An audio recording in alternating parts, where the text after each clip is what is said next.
Hello mga beshies! So for today's video, I'll give you a quick tour of Bukanan Farm Villas here in Magalang, Pampanga.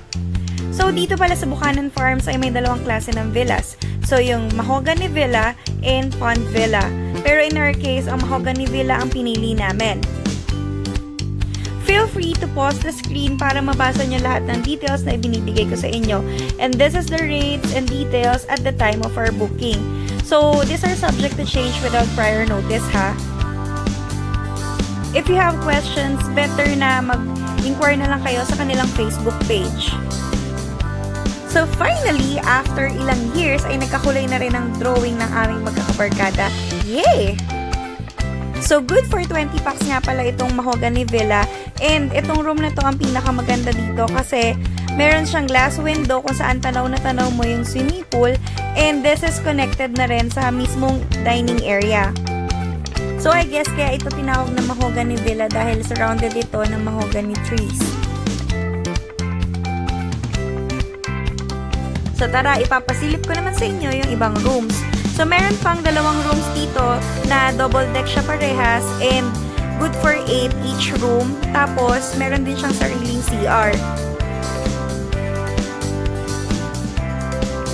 Wala naman silang parkage for outside food and kung gusto nyo rin naman magluto, pwede rin naman. Pero kung magluluto kayo, you need to pay 300 pesos for the use of gas.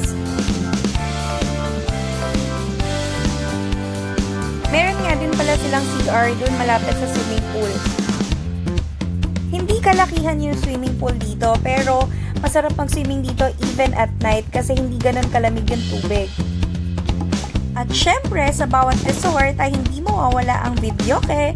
So, meron sila ditong videoke room and separate fee nga pala ito, 500 pesos yung kailangan yung bayaran for this. At kahit bumirit ka rito mga besh, okay lang kasi soundproof ito. So, from the videoke room ay may door ito na leading to an empty space na garden. So, dito naman madalas nagsaset up yung ibang guests ng mga events like weddings and birthday parties. So, kami wala naman kaming special event na sinelebrate. We just wanted to have a bonding kami ng mga college friends ko. So, ayun lang. And that's it for today mga besh. Thank you for watching. Don't forget to click like, share, and subscribe. Buyers!